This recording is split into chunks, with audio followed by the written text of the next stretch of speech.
श्रद्धा पूर्वक श्वासों को देखें। श्वास कब अंदर जाता है, कितनी देर रुककर बाहर लौटता है, कितनी देर में बाहर आता है, कितनी देर बाहर रुककर अंदर की तरफ लौटता है। पहले श्वासों का अनुभव करें, अंदर आने को और बाहर जाने को।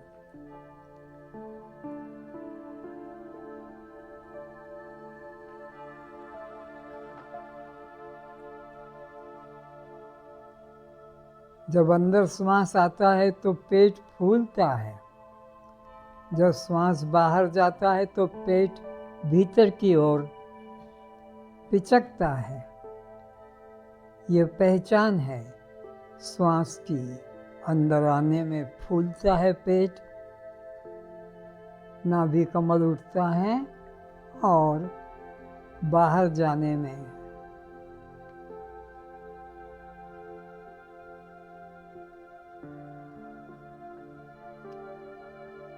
अंदर लौटने को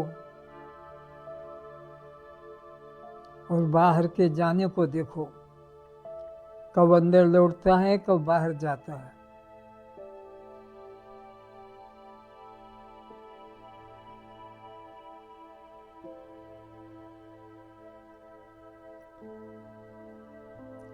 उपनिषद कहता है, श्वास श्वास में नाम सुमिर, वृथा श्वास मत खो।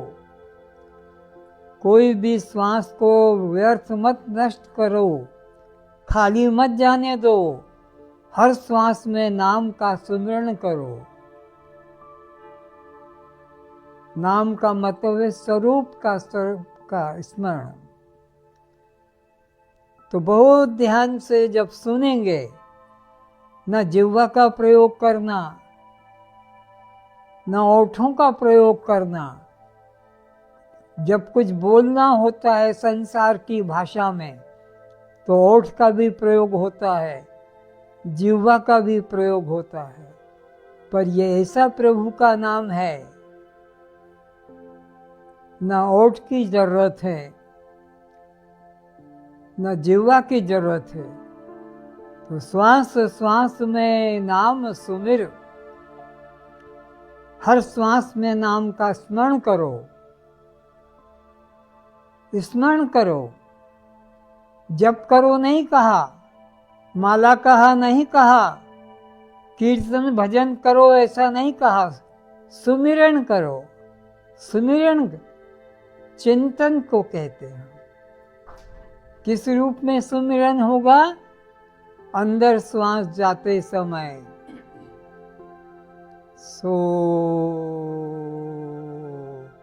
जिह्वा से बोलना नहीं, ओठों को हिलाना नहीं। जब यही श्वास बाहर से भीतर की तरफ लौटता है,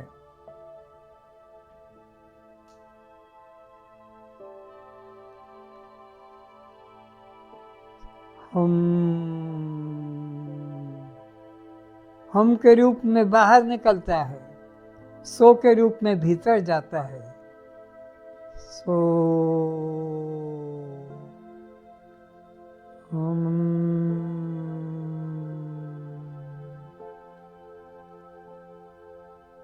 श्वास श्वास में नाम सुमिर, वृथा श्वास मत खो। तेरी मेरी चर्चा करके, इसकी उसकी बात करके, इसके उसका दोष देखकर, निंदा करके अमूल्य श्वासों का नाश मत करो। करोड़ों करोड़ों अरबों खरबों से अधिक कीमती एक श्वास है। एक श्वास में जात है 3 लोक का मोल। पाताल लोक, मृत्यु लोक, स्वर्ग लोक, तीनों गौण हो जाते हैं। तीनों इसकी कीमत नहीं चुका सकते। न जाने इस श्वास का आवन हो न हो। अगले श्वास का भरोसा नहीं, लौट के आएगा या नहीं। इसलिए हर श्वास को अंतिम जानो और प्रभु का स्मरण करो, तो अंतमति जो होगी, अंत का जो चिंतन होगा, अंत का जो निश्चय होगा, वही तुम्हारा भविष्य बनेगा। अंतमति सो गति, अंतमति सो गति। इसलिए मति को सदा सुधार के रखो। स्वरूप का चिंतन ही सुधारना है, जगत का चिंतन ही बिगाड़ना है। इसलिए नष्ट मत करो।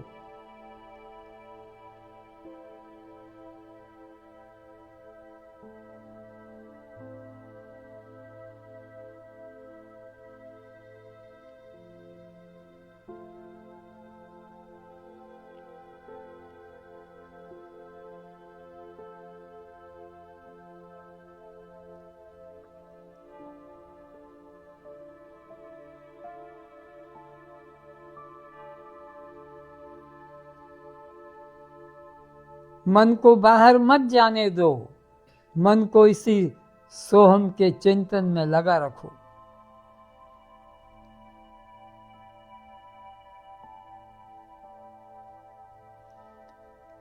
जैसे चौकीदार गेट कीपर प्रत्येक अंदर आने वाले को, बाहर जाने वाले को देखता रहता है, उसका काम ही है। इस मन चौकीदार को बिठा दो, अंदर क्या आ रहा है और बाहर क्या जा रहा है। ये मन रूपी चौकीदार गेट कीपर अंदर आने वाले को पहचान गया कि सो रूप में जा रहा है और बाहर हम रूप में निकल रहा है। सो हम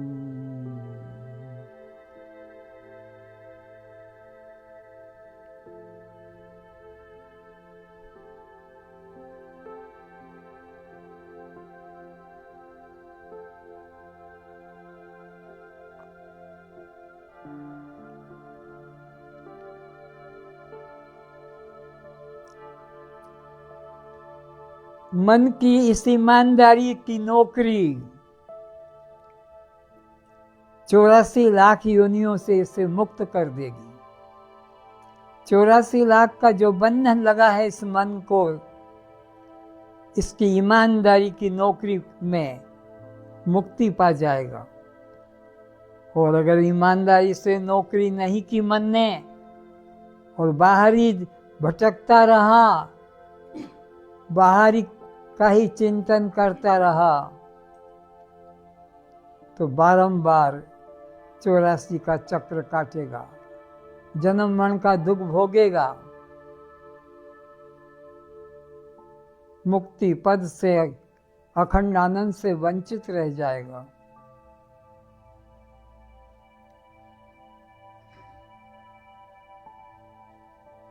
फिर पछताने से क्या होगा? जब श्वास निकल गई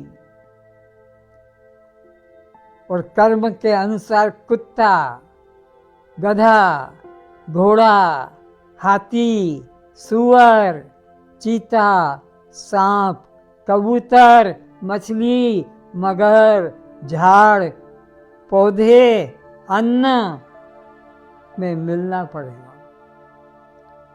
ये 84 लाख योनियां 9 लाख प्रकार के जल में रहने वाले जीव में तुमको जाना पड़ता है। जब तक परमात्मा का अनुभव नहीं किया, जब तक आत्मा का अनुभव नहीं किया, 9 लाख प्रकार के जलचरों में जीवन व्यतीत करना पड़ेगा, करना पड़ा है।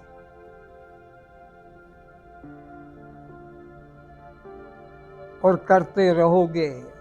अगर अपने आत्म स्वरूप को नहीं जाना तो 10 लाख प्रकार के आकाश में उड़ने वाले पक्षियों के जीवन में जाना पड़ेगा। 10 लाख प्रकार के पक्षियों का जीवन है, जो उड़ते रहते हैं, वृक्ष पर वास करते हैं, जिन्होंने अपने आत्मा को नहीं जाना और देह को ही अपना रूप जाना, 11 लाख प्रकार के जमीन में गड्ढे में सांप चूहों की तरह रहना पड़ेगा। बाहर विचरण करेंगे तो मार खाएंगे, मारे जाएंगे, इसलिए अंदर ही अंदर जमीन में, गड्ढे में, नाले में रहना पड़ेगा।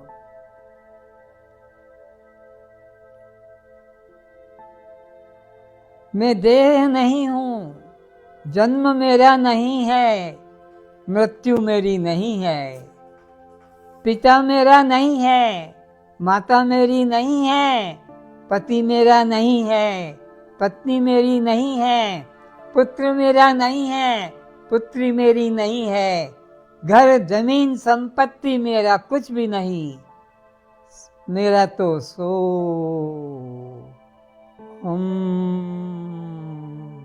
बस यही एक चिंतन रहे।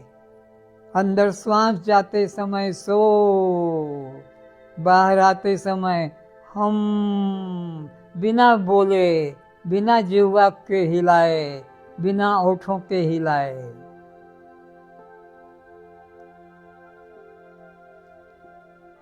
मैं दृष्टा साक्षी आत्मा हूँ।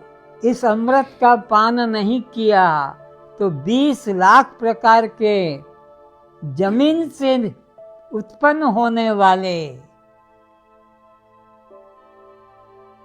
पेड़, पौधे, वनस्पति, फल, पुष्प, योनियों में भोग करना पड़ेगा। जमीन से निकलने वाले पेड़, पौधे, वृक्ष, लता, अन्न, फल, जल, सब ये जमीन से पैदा होते हैं। 20 लाख प्रकार के उन योनियों में जाना पड़ेगा। उन योनियों को भोगते भोगते ही भटकते आ रहे हो।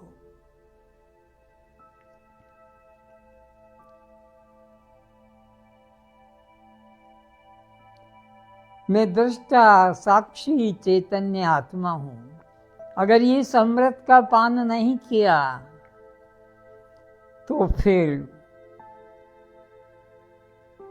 30 लाख प्रकार के 4 टांगों से चलने वाले 30 लाख प्रकार के जीव जो 4 टांगों से चलते हैं, उस योनि को भोगना पड़ता है।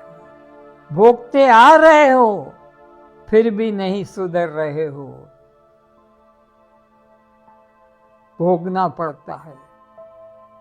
4 टांगों से चलने वाले, कौन सा ऐसा स्तन है जिसका पान नहीं किया? कुतिया के स्तनों का पान किया, बिल्ली के स्तनों का पान किया, बकरी के स्तनों का पान किया, गाय के, घोड़ी के, गधी के, ऊँटनी के, हथिनी के स्तनों का पान किया, सुअरनी के स्तनों का पान किया। क्योंकि 4 टांग वाले योनियों में 30 लाख प्रकार के जीव हैं।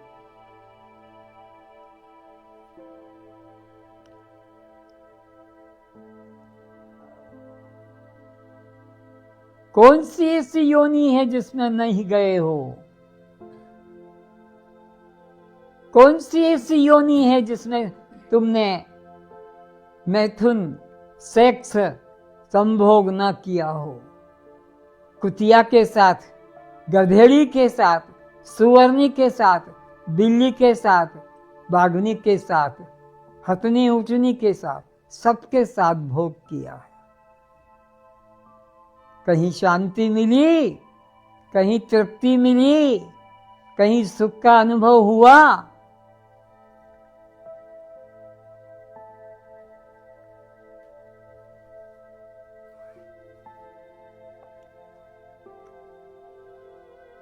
इतनी ठोकरें खाई है, इतनी योनियों में भटके हैं, असहनीय दुख वेदना पाई है, कितनी गर्दनें कटी है, कितने अंग भंग कटे हैं। लोगों ने तुम्हें भोजन बनाया है, तुम्हें भोजन बनाया। आज तुम दाल रोटी भात फल फूल को भोजन बनाते हो, लेकिन मनुष्य जीवन आने के पहले तुम्हारे शरीर को भोजन औरों ने बनाया है। चीर फाड़ के बाघ ने तुम्हें खाया है, सिंह ने, मनुष्यों ने।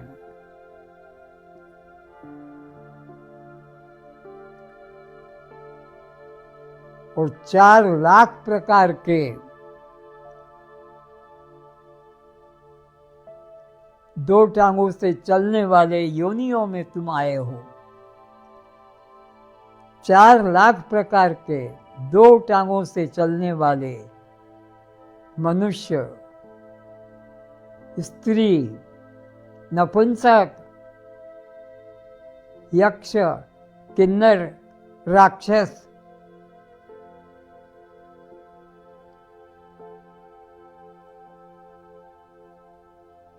इन 83,99,999 योनियों को भोगने के बाद यह देव दुर्लभ मानव जीवन मिला, जिसे पाकर श्रवण करने में लगा रहा है। यह वह योनि है जो 83,99,999 योनियों का कष्ट भोग कर और यह ईश्वर की दया से, ईश्वर की कृपा से प्राप्त हुआ है। कब हुक करी करुणा नर देही, कब हुक कोई निश्चित नहीं है।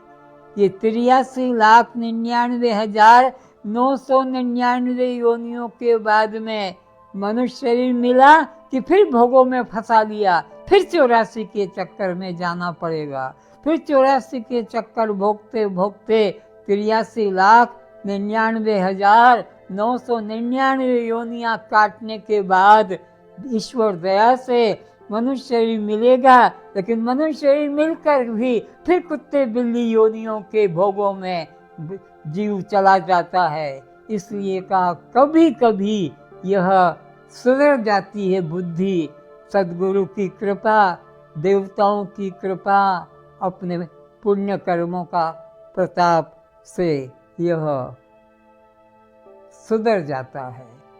कब हुक करी करुणा नर देही, बड़े भाग्य मानुष्य तन पावा। ये साधारण सी घटना नहीं है, बड़े भाग्य। क्यों? 83,99,999 को ये भाग्य नहीं मिलता है, ये योनि नहीं मिलती है। इन योनियों का कष्ट भोगते भोगते भोगते कब हुक करी करुणा नर देही, वो दयालु भगवान इस जीव को मौका देते, जा और अच्छे विचार करके अपना कल्याण कर ले, नहीं तो फिर 84 में भटकना पड़ेगा। तुझे एक मौका दिया है, सुधरने का एक अवसर दिया है। और अगर तू मनुष्य जीवन पाकर भी इन्हीं विषय भोगों में, इन धन संपत्तियों में, इन जमीन जायदाद नौकरी में, इसी में अपने जीवन को लगा देगा, तो फिर तुझे वही कुत्ता बनकर, सुअर बनकर, गधा घोड़ा हाथी बनकर फिर ये मनुष्य जीवन नहीं मिलेगा। ये तो मौका दिया था ईश्वर ने दया करके, और उसकी दया का तुमने तिरस्कार कर दिया। आत्मज्ञान में अपने जीवन को नहीं लगाया और इन संसार के ही शब्द, स्पर्श, रूप, रस और गंध, इन 5 विषयों को ही ग्रहण करने में जीवन व्यतीत कर दिया, तो फिर यह मौका और नहीं मिलेगा। फिर तो उसी कष्ट की चक्की में पिसना पड़ेगा।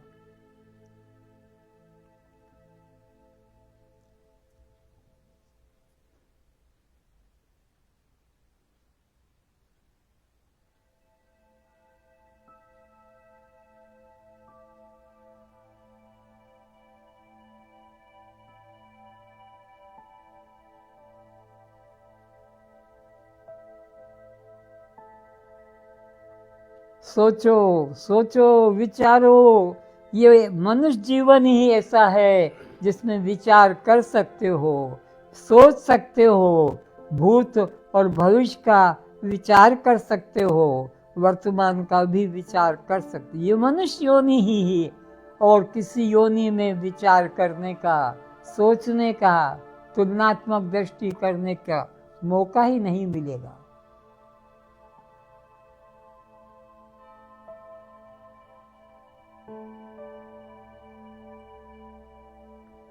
कर लिया सो काम, बच लिया सो राम, केवल मनुष्य जीवन में, केवल मनुष्य जीवन में।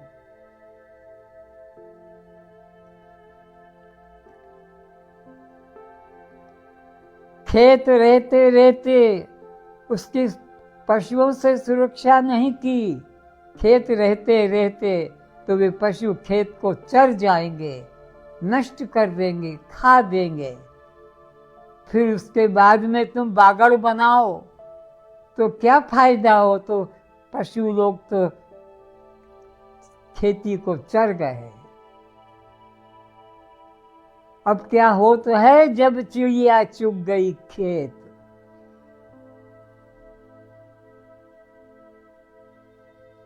जीते जी शक्ति रहते हुए भोगों में न फंसाकर आत्म कल्याण में लगाओ। जब बुढ़ापा आ जाएगा, निरंजन की तरह कान से सुन नहीं पाओगे, आंख से स्पर्श देख नहीं पाओगे, वाणी से बोल नहीं पाओगे, पैरों से चल नहीं पाओगे, अपना भोजन अपने हाथ से नहीं कर पाओगे। अब हाथ से मौका निकल गया। अब पछताए हो तो क्या? अब पछताने से क्या होगा? जब करने का समय था, सुधरने का समय था, तब तो विचार नहीं किया। इसलिए हर श्वास में चिंतन करो, सो हम, सो हम।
इस गेट कीपर मन को सावधान करो कि यही मौका है मुक्ति पाने का तेरा। अंदर श्वास में सो, बाहर के श्वास में हम का चेक करते रहो, चिंतन करते रहो, विचारते रहो। कोई श्वास को खाली मत जाने दो।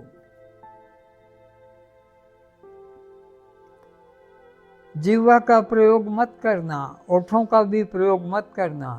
जिह्वा ओठ संसार के लिए है, निंदा स्तुति के लिए है, पाने खोने के लिए जिह्वा और ओठों का उपयोग, वाणी का उपयोग संसार के लिए। परमात्मा के लिए वाणी की जरूरत नहीं है। उसकी शक्ति पाकर ये बोलने का काम होता है, उसकी शक्ति पाकर स्पर्श का काम होता है, उसकी शक्ति पाकर देखने का काम होता है, उसकी शक्ति पाकर सूंघने का काम होता है, उसकी शक्ति पाकर रस लेने का काम होता है।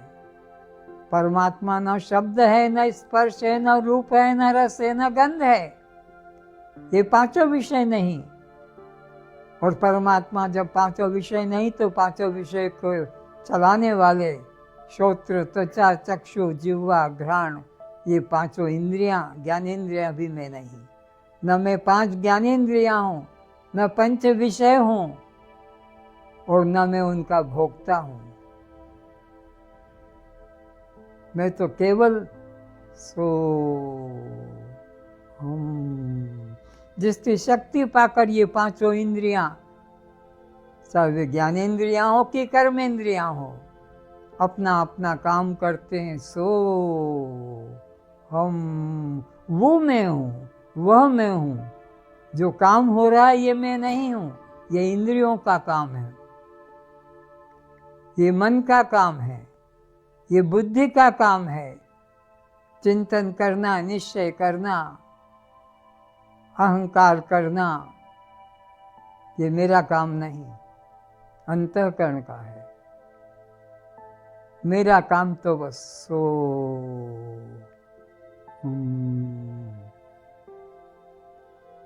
इन मुर्दों को शक्ति देना मेरा काम है, एक ही काम।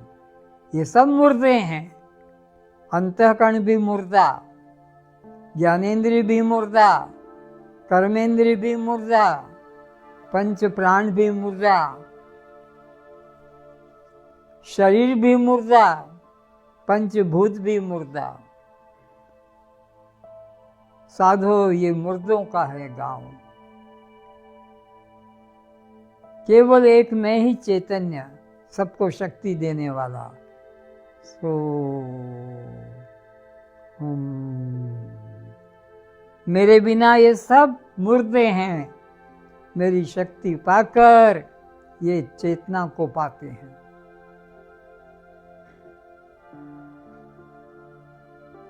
मैं चिदात्मा हूँ, चैतन्य आत्मा हूँ। ये चिदाभास है, जैसे सूर्य का प्रतिबिंब जल में पड़ता है, पर जल से सूर्य अलग है, ऐसे मेरी चेतना का प्रभाव इस दृश्य स्थूल सूक्ष्म कारण शरीर में पड़ता है, पर मैं इन तीनों से अलग हूँ। तुरीय तत्व, दृष्टा, साक्षी तत्व।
सावधान सावधान, जागते रहो जागते रहो।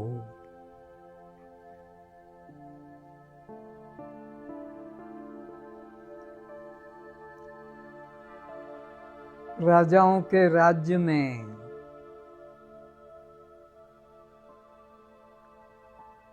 गांवों में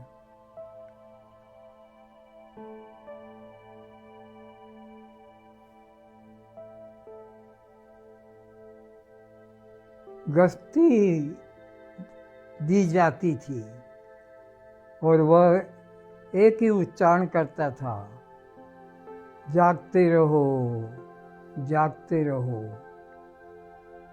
कहीं चोर घुस न जाए घर में आगे पीछे से, जागते रहो, होशियार रहो। ऐसे ही हर सांस में जागते रहो। सो हम सो हम।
पायो जी मैंने आत्म रतन धन पायो। ये आत्मधन कैसा है? गुरु कृपा से ही मिलता है। ऐसा ये धन है, कोई लूट नहीं सकता, कोई चुरा नहीं सकता, नष्ट नहीं कर सकता। संसार के धन को नष्ट किया जाता है, जलाया जाता है, अग्नि में जल जाता है, शस्त्र से कट जाता है, पानी में भीग जाता है, पवन से सूख जाता है, उड़ जाता है। संसार के सब अनित्य धर्म, पर आत्म धर्म ऐसा अभूत धर्म है, ऐसा धन है कि न चोर लूट सकते हैं, न इससे शस्त्र से काटा जा सकता है, न अग्नि में जलाया जा सकता है, न पानी में भिगोया जा सकता है, न पवन में सुखाया जा सकता है। ऐसी घोषणा है वेद की।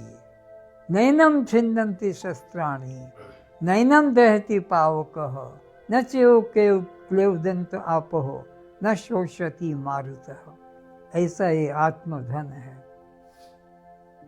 वो तुम्हारा स्वरूप है, वो पाने का नहीं है।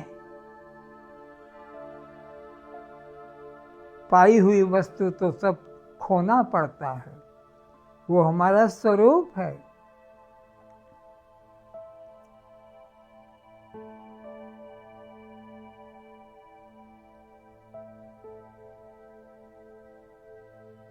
भगवान का भजन करना नहीं है, भगवान तो हम स्वयं हैं। करना तो देह भाव का त्याग है। करना तो देह भाव का त्याग है, ये करने का है। भगवान तो हमारा स्वरूप है, वो पाने का नहीं है, वो करने का नहीं है, वो ध्यान का विषय नहीं, वो तो हम स्वयं हैं। ध्यान अन्न का होता है।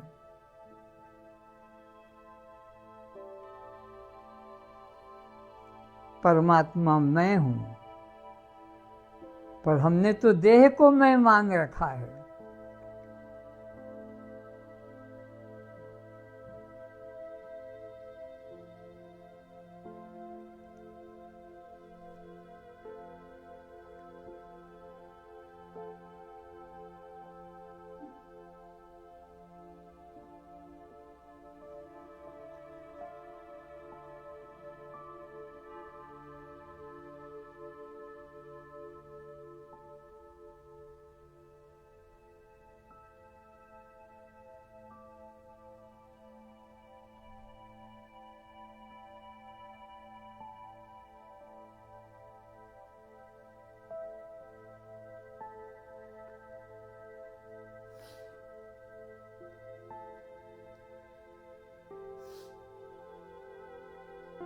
खाद्य सामग्री में चाहे गेहूं हो,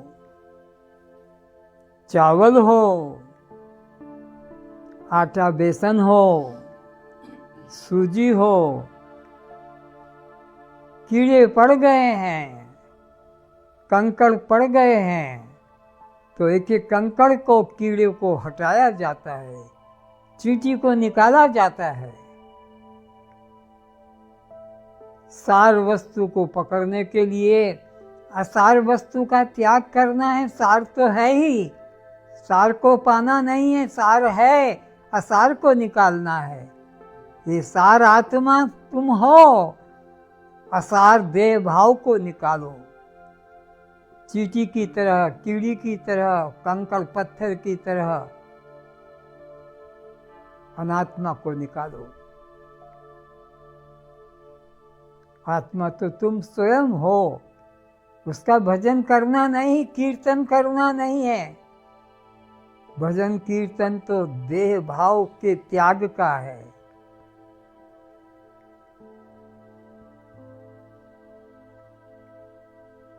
इसीलिए भजन बनाया साधो मुर्दों का गांव। ये मुर्दों का गांव है, इसको चिंतन करके निकालो। साधो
इस देह में 14 भुवन कौन से हैं और उनके चौधरी कौन है? ये 5 ज्ञानेंद्री और 5 कर्मेंद्री और अंतःकरण चतुष्ट, ये 14 जो हैं यह अंदर लोक हैं, 14 भुवन हैं और इनके 14 देवता हैं। इनको भी मरना पड़ता है, औरों को क्या, ये दूसरों को बचाएंगे। गुरु मरी है, शिष्य भी मरी है। गुरु मरी है, शिष्य भी मरी है। मर गए राम और कृष्णा, मर गए राम और कृष्णा। गोरख मर गए, मछेंद्र मर गए। गोरख मर गए, मछेंद्र मर गए। मर गए शंकराचार्य, मर गए शंकराचार्य। साधु ये मुर्दों का गाँव, साधु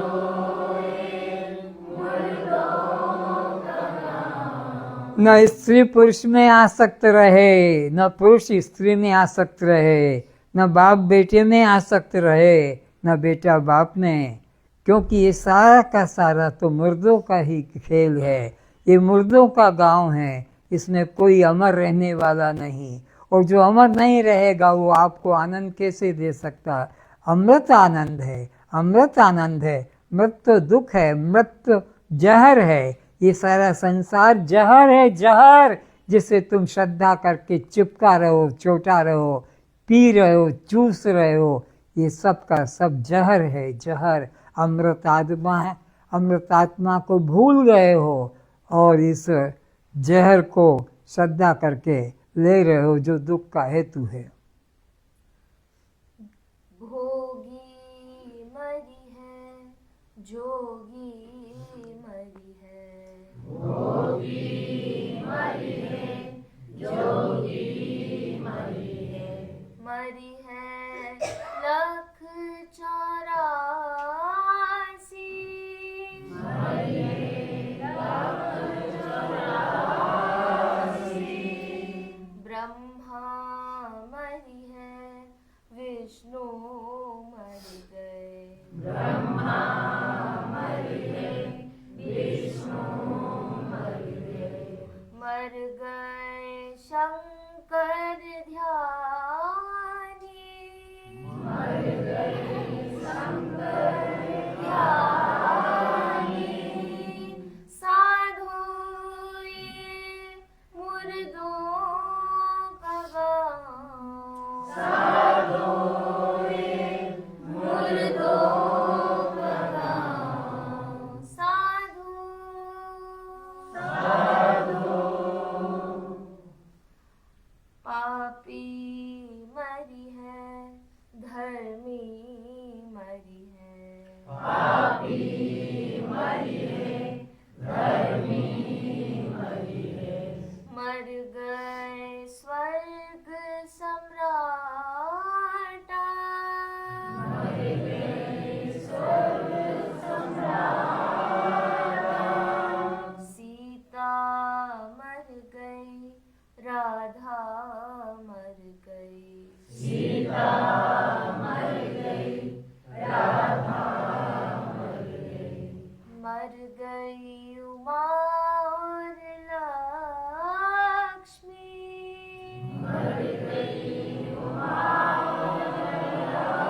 अमर आत्मा हूँ।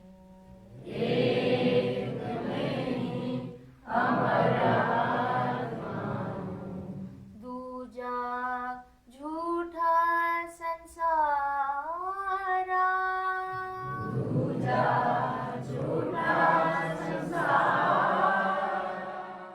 सब संबंध झूठे हैं, सब संबंध झूठे हैं, सब नाशवान हैं, कोई भी अमर नहीं। अगर अमर है तो केवल मैं हूँ, जिसको श्वास श्वास में वेद उपनिषद गुरु स्मरण कराते हैं कि कोई श्वास खाली मत जाने दो।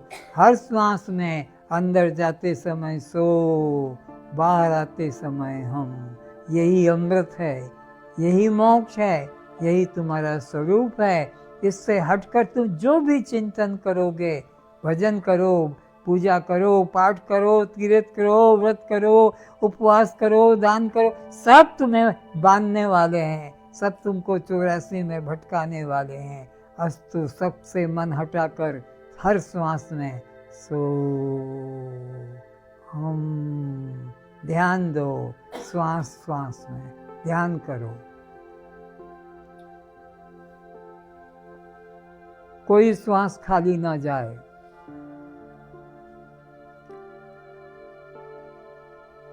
यही मोक्ष है, यही कल्याण का साधन है। इसे साधारण कोई भजन मत पकड़ लेना, साधारण कोई मंत्र मत समझ लेना, साधारण कोई जप मत समझना। ये अमृत है, सीधा अमृत है, प्योर प्योर अमृत है, शुद्ध अमृत है। और ये जहर जिसमें तुम जी रहे हो, ये देह जहर है जिसमें तुम जी रहे हो, दुख पा रहे हो। इस जहर को तुमने अमृत मान रखा था और अमृत आत्मा को विष मान रखा था।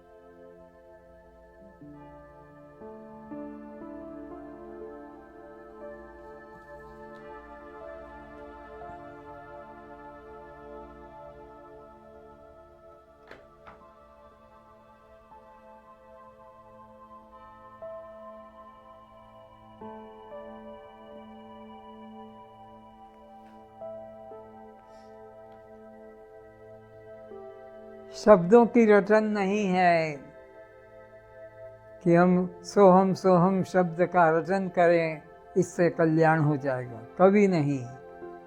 बोलने की वाक्य हैं, जन्म मरण देह का है, भूख प्यास प्राण की है, बोलने के लिए।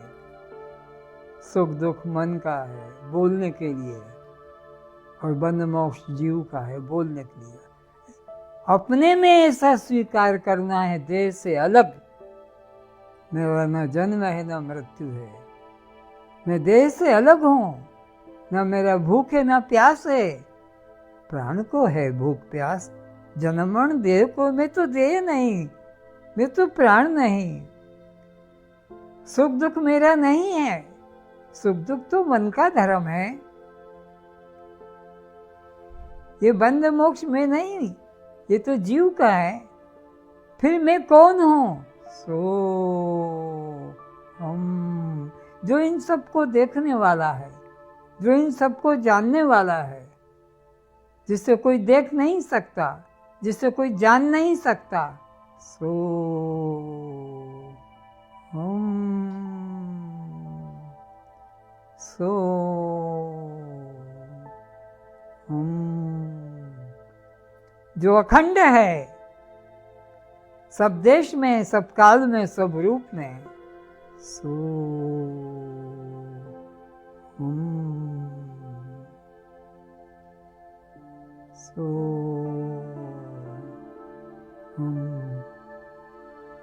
मैं असंग हूँ, मेरा कोई सजाती संबंधी नहीं, मेरा कोई विजाती शत्रु भी नहीं, और मेरा कोई अंग प्रत्यंग भी नहीं, निर्गुण निराकार तत्व हूँ। सो हम सो